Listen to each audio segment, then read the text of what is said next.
A big night in Missouri last night for Republican delegates. The GOP held a do-over caucus in Missouri last night after the original one in St. Charles, Missouri came completely unraveled.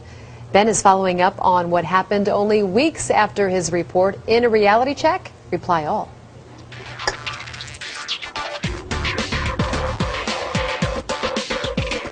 Well, for months, Reality Check has been the only news source intensely following the delegate process from state to state. And while most other media don't seem to really understand that process, here we are committed to explaining it and for calling for transparency and fairness in the process.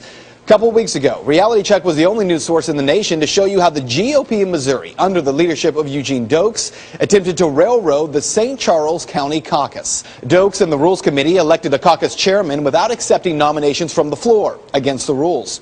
Created a rule that no video could be taken of the event without voting on a Rules Committee, also against the rules, and eventually ended the caucus without two-thirds majority, again, against the rules. Well, that sent the entire event into chaos. Here's a clip from the Reality Check 3 weeks ago. Under the Missouri GOP Chairman's Guide, the chairman cannot adjourn the meeting without two-thirds support of the assembly.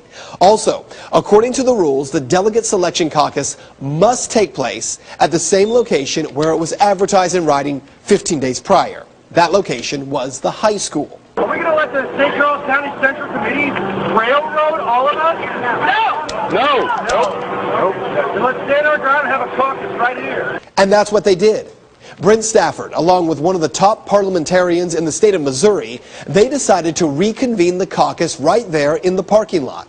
We have to have a roster. We have to turn in a roster. Okay? So right now, we have to be quick about it. And when you need to, if you got a piece of paper or circulate it, you've got to get everybody's name. Give it to me. Give it also, you should have a number on your bracelet. Write it next to your name. Okay. Name, address, and your bracelet number. Do we email it? Understand? Yes. So don't get it done before the SWAT team comes. Before the SWAT team comes, he said, and police did come. Within minutes, Brent Stafford was arrested. I talked with Brent via Skype about his arrest. They took me away from the crowd and handcuffed me and started walking me towards their police cars and their paddy wagon. Request for answers of if am I being arrested or detained, and what am I being charged with, or met with answers that we'll tell you later. In the end, the cops charged Stafford with trespassing. Well, now the update. After Reality Check called out the Missouri GOP for this disaster of a delegate caucus, as did some Missouri talk radio shows, the GOP decided to give that caucus a do-over. It was held last night, and the scene, much more calm. Video was taken freely, and the nominations from the floor for the caucus chairman were also taken. The vote, Mr. Stafford, 480. For Mr. Cole, 402. Mr. Stafford is the current chair. That's right, Brent Stafford, the man arrested by St. Charles, Missouri police for trespassing at the last caucus while trying to conduct a peaceful caucus, the one we interviewed here, was elected from the floor as the chairman for last night's St. Charles, Missouri caucus.